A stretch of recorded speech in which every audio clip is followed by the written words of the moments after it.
Assalamu alaikum students, I am Shiza Noor, your biology teacher, and I welcome you all to DPS online classes.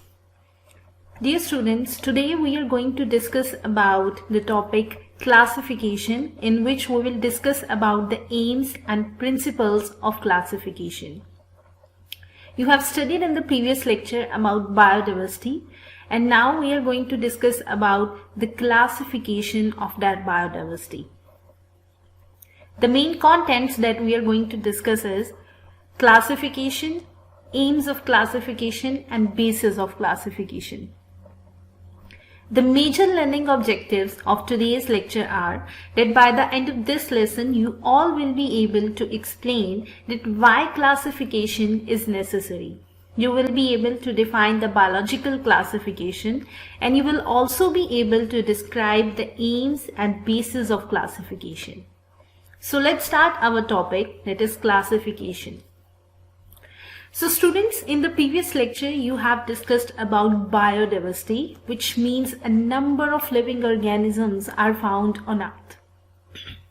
There is a very large collection of very dissimilar forms of organisms, which include plants, fungi, animals, bacteria, different microorganisms that are found on Earth. Over 1.5 million types of animals and over 0.5 million types of plants are known to biologists, and these are only a small percentage of the total types estimated to live on Earth, because there are a number of species that are still unknown to biologists.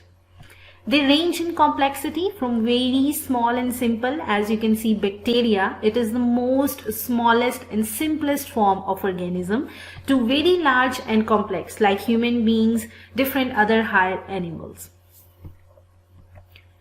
So some of them live in sea, some live on land, some walk, others fly, and still some of them are stationary, which means they cannot move. Each has its own way of life, that is getting food. Different organisms, including humans, they all have their own mode of nutrition, avoiding unfavorable environmental condition, finding a place to live. For example, different birds and animals, they migrate from one place to another place in search of food and a good place, and reproducing its own kind.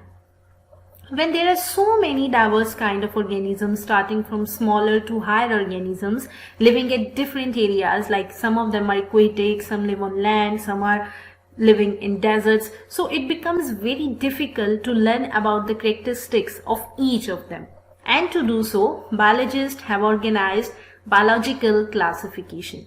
To study such a large collection, biologists classify the organisms into groups and subgroups, and for this task they require some system, and this system is called biological classification. We can define it as a method by which biologists divide organisms into groups and subgroups. For example, animals are classified into two major groups like invertebrates and vertebrates, and they are further divided into different subgroups. Similarly, plants are divided into mosses, ferns, gymnosperms and angiosperms, and later on they are divided into subgroups. So this is called the biological classification. Now we are going to discuss about the aims of classification, and here we are going to discuss about two important terminologies that are associated with classification. So the branch of biology which deals with the classification is called taxonomy, and the branch which deals with the classification and also traces the evolutionary history of organism is known as systematics. So both these terminologies are very important in classification, because taxonomy deals with all the classification, which means dividing the organisms into groups and subgroups, whereas systematics also involves their evolutionary history, which means from which family or which genus these organisms belongs to. So the main aims of both these branches, taxonomy and systematics, are: number one, to determine the similarities and differences among organisms so that they can be studied easily. It becomes very easy when we sort out the organisms on the basis of their similarities and their differences. Number two, to find the evolutionary relationships among organisms.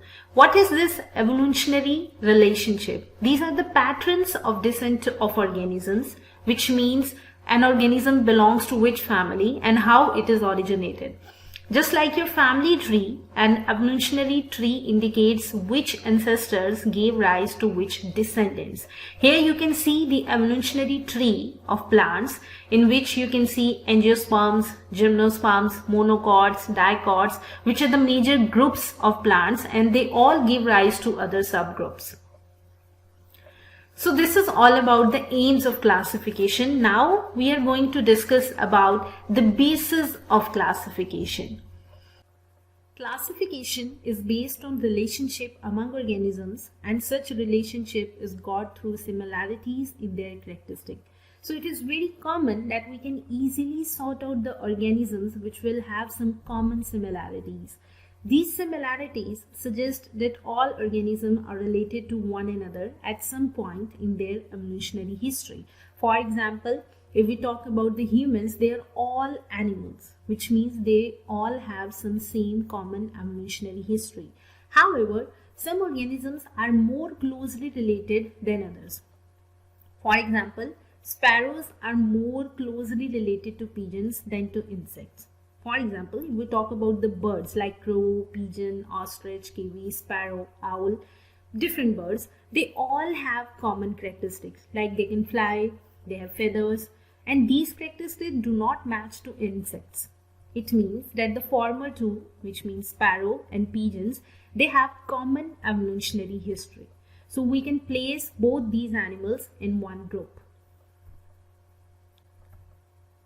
When biologists classify the organism into groups and subgroups, the similarities are seen in external and internal structures both and stages of development. So this is very important that when you are classifying the organisms, you must sort out their external and internal structure. That do they look alike to each other?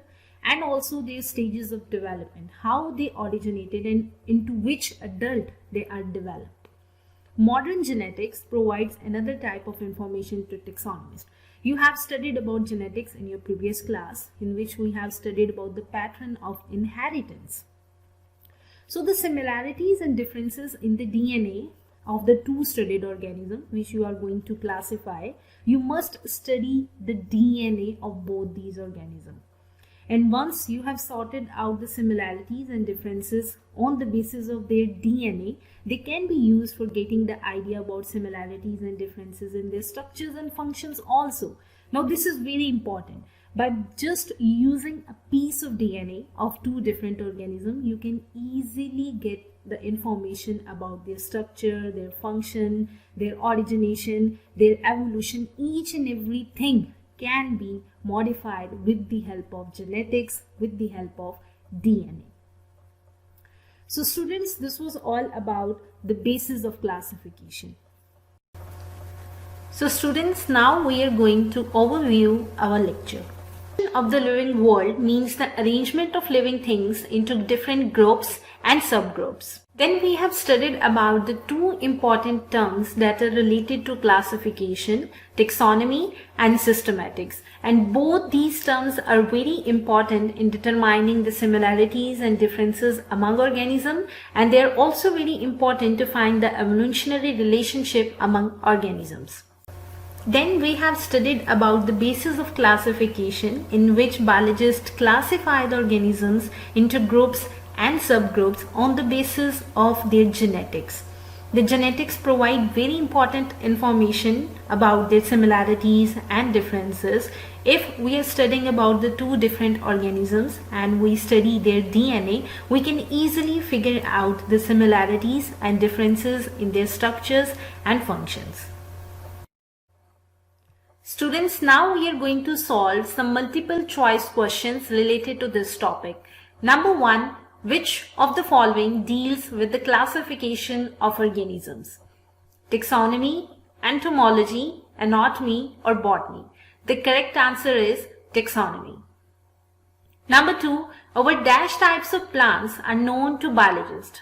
1.5 million, 2.5 million, 0.5 million, or 1 million? The correct answer is 0.5 million types of plants are known to biologists. Number 3, sparrows are more closely related to dash than to insects. Deer, cow, pigeon or lion. The correct answer is pigeon. So students, this was all about today's lecture. I hope you're clear with all the concepts. Thank you so much for watching this video. Allah Hafiz.